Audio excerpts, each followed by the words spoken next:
ఇది తుది దశలో ఉందని వెల్లడించారు. అణ్వాయుధాలు వదులుకునేందుకు ఆ దేశం అంగీకరించిందని తెలిపారు. ఈ ఒప్పందంతో అది ఎప్పటికీ అణ్వాయుధాన్ని కలిగి ఉండదన్నారు. డీల్పై సంతకాల తర్వాత హర్మూజ్ జలసంధి తిరిగి తెరుచుకుంటుందన్నారు. అమెరికాతో ఒప్పందం కుదిరిందని ఇరాన్ ఇంకా ఎలాంటి అధికారిక ప్రకటన చేయలేదు.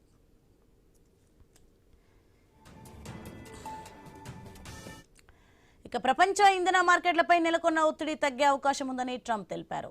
ఈ ప్రతిపాదిత ఒప్పందానికి ఇరాన్ సుప్రీం లీడర్ ముజ్తఫా ఖమేనీ ఆమోదించారని తాను విశ్వసిస్తున్నామని తెలిపారు.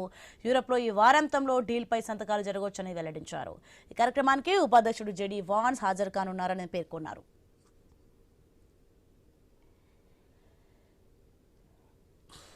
ఇక ఒప్పందం విషయంపై ఇరాన్ విభిన్నమైన ప్రకటన చేసింది. దీనిపై తాము ఇప్పటివరకు ఎలాంటి తుది నిర్ణయం తీసుకోలేదని ఆ దేశ విదేశాంగ మంత్రిత్వ శాఖ ప్రతినిధి ఇస్మాయిల్ బగాయి పేర్కొన్నారు.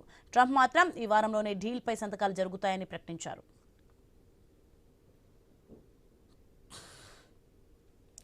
ఇక ఇజ్రాయెల్ ప్రధాని బెంజమిన్ నెతన్యాహు ట్రంప్ ఫోన్లో మాట్లాడుకున్నారు. ఇరాన్ డీల్ విషయంపై నెతన్యాహు ట్రంప్పై ప్రశంసలు కురిపించారు. ప్రతిపాదిత ఒప్పందానికి సంబంధించిన విషయాలను ఇరువురి నేతలు చర్చించుకున్నారు. ఈ డీల్లో ఇజ్రాయెల్ భాగం కాదని ఆ దేశ ప్రధాన కార్యాలయం పేర్కొంది. అయినప్పటికీ యురేనియంను తొలగించడం, క్షిపణి ఉత్పత్తులపై పరిమితులు విధించడం వంటి అంశాలు తుది ఒప్పందంలో ఉంటాయని ట్రంప్ హామీ ఇచ్చినట్లు తెలిపింది.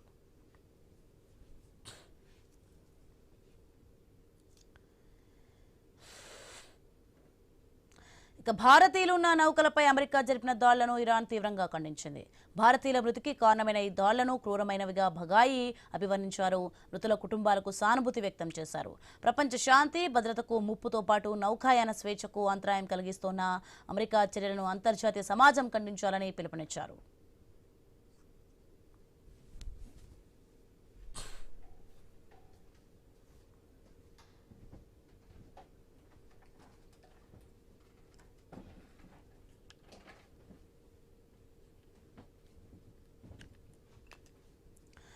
పశ్చిమాసియాల యుద్ధం ముగింపు దశకు చేరుకుంది. అణ్వాయుధాలు వదులుకునేందుకు ఇరాన్ అంగీకరించిందని అమెరికా అధ్యక్షుడు ట్రంప్ అయితే ప్రకటించారు. త్వరలోనే ఒప్పందంపై ఇరు దేశాలు సంతకాలు చేయనున్నాయని తెలిపారు.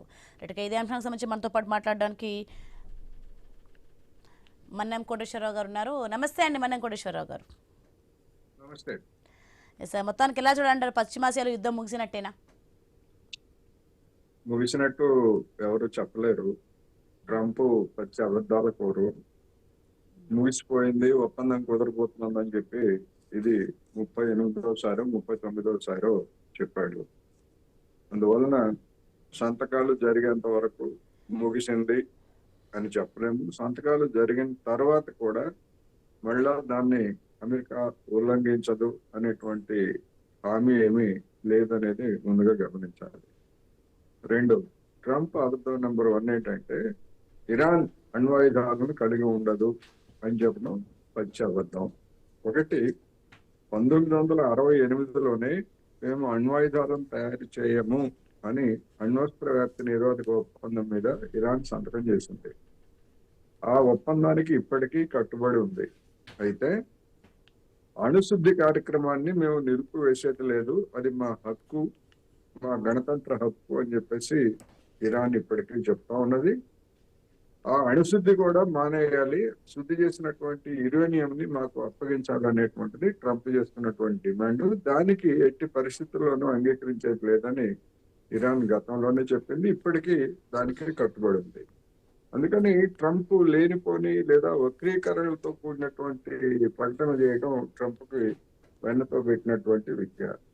అదేవిధంగా క్షిపణులను కూడా కలిగి ఉండదు ఇరాన్ అని చెప్పేసి నెతన్యాహు హామీ ఇచ్చినట్టుగా చెప్తున్నారు. అది కూడా వివాదాస్పదమే, పచ్చి అవాస్తవమే. క్షిపణులను కలిగి ఉండాలా లేదా అనేటువంటి దానికి అమెరికాకి లేదా ఇజ్రాయెల్కి ఎలాంటి సంబంధము లేదు. క్షిపణులను కలిగి ఉండేటువంటి హక్కు ప్రతి దేశానికి ఉంది. ఇరాన్ గతంలోనే ఆ విషయం స్పష్టంగా చెప్పింది. అందువలన మరి అనివార్యమైనటువంటి పరిస్థితుల్లో ట్రంప్ మీద వస్తున్నటువంటి ఒత్తిడి కారణంగా ఇలాంటి ప్రకటనలు చేసి మిగిలినటువంటి దేశాలని సంతుష్టీకరించడానికి ఇలాంటి అబద్ధాలు చెప్తున్నాడా లేదా వక్రీకరణలు చేస్తున్నాడా అనేటువంటిది మనం చూడాల్సింది. ట్రంప్ చెప్పినటువంటి విషయాల్లో కొత్తదనం ఏమీ లేదు. వేటిని కూడా ఇరాన్ అంగీకరించలేదు, అంగీకరించేటువంటి అవకాశాలు కూడా లేవనేది నా అభిప్రాయం. మరి మొత్తానికి ఇరాన్ డీల్ ఒప్పుకుందని ట్రంప్ ప్రకటించారు కదా, మరి మరోవైపు ఇరాన్ ఇంకా అధికారిక ప్రకటన చేయలేదు. ఇరాన్ డీల్ ఒప్పుకున్నట్టేనా? అదే డీల్లో ఉన్నటువంటి అంశాలు ఏమిటనేటువంటిదే కదా.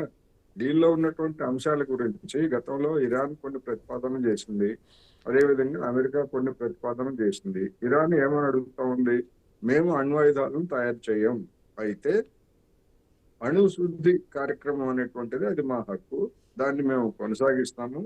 అదే సమయంలో భవిష్యత్తులో మా మీద దాడులు చేయబోము అనేటువంటి అంతర్జాతీయ హామీ కనుక ఇచ్చేట్లయితే ఆ శుద్ధి చేసినటువంటి యురేనియం ని తనిఖీ చేసుకోవడానికి, లేదా దాన్ని మేము దేనికి ఉపయోగిస్తున్నామో తనిఖీ చేయడానికి కూడా మేము అంగీకరిస్తాము అని గతంలోనే చెప్పింది. ఇప్పటికీ ఆ దానికి ఆ అవగాహనకి కట్టుబడి ఉంది. కానీ అమెరికా ఏం చెప్తా ఉంది, ఆ శుద్ధి చేసినటువంటి యురేనియం ని పూర్తిగా మాకు కానీ లేకపోతే బయట మూడో పార్టీకి కానీ అప్పగించాలి అని చెప్తా ఉంది. రెండోది, శుద్ధి చేసేటువంటి హక్కు దానికి లేదు అని చెప్పేసి చెప్తా ఉంది. ఇప్పుడు అణు శుద్ధి కార్యక్రమం అంటే అది అణుబాంబులు తయారు చేయడానికి ఉపయోగించవచ్చు, లేదా ఇతర శాంతియుత ప్రయోజనాలు, విద్యుత్తు లేదా ఇతర వాటికి కూడా ఉపయోగించవచ్చు. అందుకని దాన్ని నిర్ణయించడానికి అమెరికాకి ఎలాంటి హక్కు లేదు. గతంలో ఇదే అంశం మీద మీరు అణు ఆయుధాలు తయారు చేయొద్దు, దానికి ప్రతిగా మీ మీద విధించినటువంటి ఆంక్షలను మేము ఎత్తివేస్తాము, ఇతరతర మేము రాయితీలు ఇస్తాము అని చెప్పేసి 2015లో కుదుర్చుకున్నటువంటి ఒప్పందం నుండి వైదొలగింది అమెరికా. ఇదే ట్రంప్ 2018లో.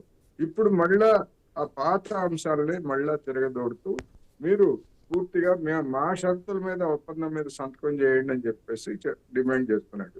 అది జరిగేటువంటిది కాదు అనేది స్పష్టంగా వస్తుంది. అందుకని ఈ ఒప్పందంలో డీల్లో ఏ అంశాలు ఉన్నాయి ఏమిటి అనేటువంటిది అది బహిర్గతం కాకుండా ఇరాన్ అంగీకరించింది, లేదా ఇరాన్ లో ఉన్నటువంటి కొంతమంది నాయకులు అంగీకరించారు, ఇట్లాంటివన్నీ కూడా కట్టుకథలు పిట్టకథలు తప్ప మరొకటి కాదు. ఎస్, మరి మన్నం కోటేశ్వరరావు గారు, ఇక ఇరాన్ అణు కార్యక్రమాలు నిలిపివేసింది అనుకోవచ్చా?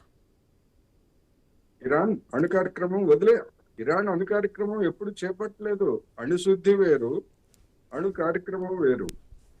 ఎందుకంటే ఇరాన్ ఇప్పటికీ ఎన్పిటి మీద సంతకం చేసినటువంటిదే ఉంది. ఆ ఎన్పిటి నుంచి వైదొలగలేదు. మేము అవసరమైతే వైదొలుగుతాము, ఎందుకంటే అమెరికా, ఇజ్రాయెల్ మా మీద అకారణంగా దాడులు చేస్తున్నాయి అని చెప్తా ఉంది.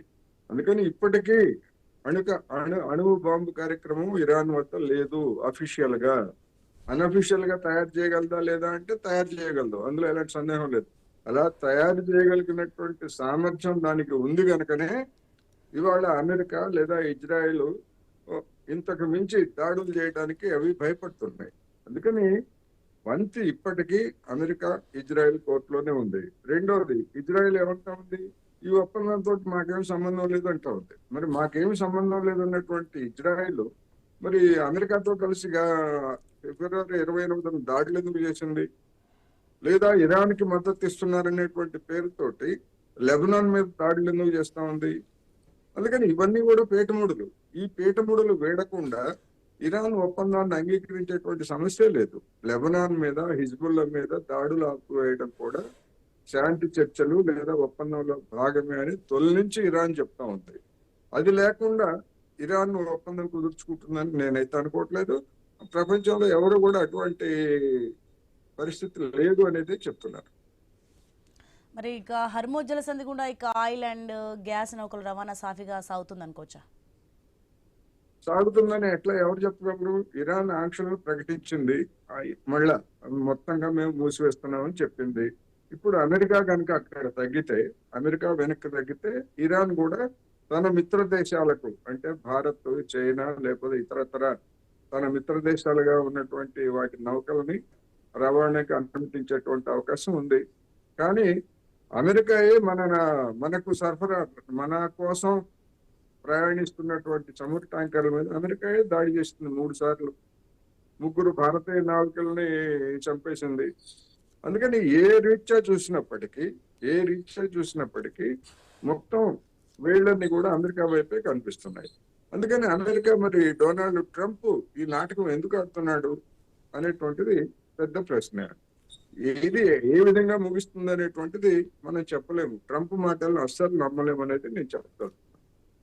మరి ఇక ప్రపంచ ఆయిల్ మార్కెట్లపై ట్రంప్ ప్రకటన ఎలా ప్రభావం చూపుతుంది అనుకోవచ్చు? ఖచ్చితంగా ఈ వివాదం తేలేంత వరకు ఒకసారి ఆయిల్ మార్కెట్ ధరలు పెరుగుతాయి, ఒకసారి పడిపోతాయి. అదే విధంగా ఇరాన్ ఇంకొక హెచ్చరిక కూడా చేసింది. హార్ముజ్ జలసంధి ఎట్లాగైతే ప్రపంచ చమురు రవాణాకి ఒక కీలకమైనటువంటి దాదాపు 20% రవాణాకి కీలకమైనటువంటి మార్గంగా ఉందో, మధ్యధరా సముద్రం నుంచి సూయజ్ కాలువ ద్వారా ఎర్ర సముద్రం, ఆ ఎర్ర సముద్రం నుంచి అరేబియా సముద్రాన్ని కలిపేటువంటి జలసంధి, ఆ జలసంధిని కూడా అవసరమైతే మేము దిగ్బంధనం చేస్తామనేటువంటి హెచ్చరికని ఇరాన్ చేసింది. బహుశా ఆ హెచ్చరిక కారణంగానే ట్రంప్ ఇలాంటి మాటలు ఏమన్నా మాట్లాడుతున్నాడా అని అనుమానించాల్సి వస్తుంది. ఎందుకంటే ఎర్ర సముద్రం, సూయజ్ కాలువ, ఆ గల్ఫ్ ని కనుక దిగ్బంధనం చేస్తే అది ఐరోపా దేశాలను వెంటనే ప్రభావితం చేస్తుంది. ఇప్పుడు హార్ముజ్ జలసంధి ఎట్లాగైతే ఆసియా దేశాలను ఎట్లా ప్రతికూల ప్రభావానికి గురి చేసిందో, ఎర్ర సముద్రం బాబ్ అల్ మండాబ్ అనేటువంటి ఆ జలసంధిని కనుక యెమెన్ ద్వారా, హౌతీస్ ద్వారా ఇరాన్ కనుక స్తంభింపజేసేట్లయితే అమెరికాకి కూడా ఎగుమతులు ఆగిపోతాయి. ముఖ్యంగా ఐరోపాకి ఎగుమతులు ఆగిపోయేటువంటి అవకాశం ఉంది. అందుకని ఐరోపా తెచ్చినటువంటి ఒత్తిడి కావచ్చు, ఇతరత్ర దేశాలు తెచ్చినటువంటి ఒత్తిడితోటి ట్రంప్ ఈ విధమైనటువంటి మాటలు చెప్పాడా అని అనుమానించాల్సి వస్తుంది. ఏమైనా నిజంగా నిజాయితీ ఉంటే, ట్రంప్ అటువంటి ఒప్పందానికి కట్టుబడి ఉంటే, ఇరాన్ మీద బలవంతపు షరతులు ఉండి ఇవాళ ఉన్నటువంటి పరిస్థితుల్లో ఒప్పందాన్ని రుద్దలేడు. అది ఆ బాబ్ అల్ మండాబ్ జలసంధికి కూడా ఈ సంక్షోభం కనుక విస్తరించేట్లయితే ప్రపంచంలో దాదాపు 40%, 30 నుంచి 40%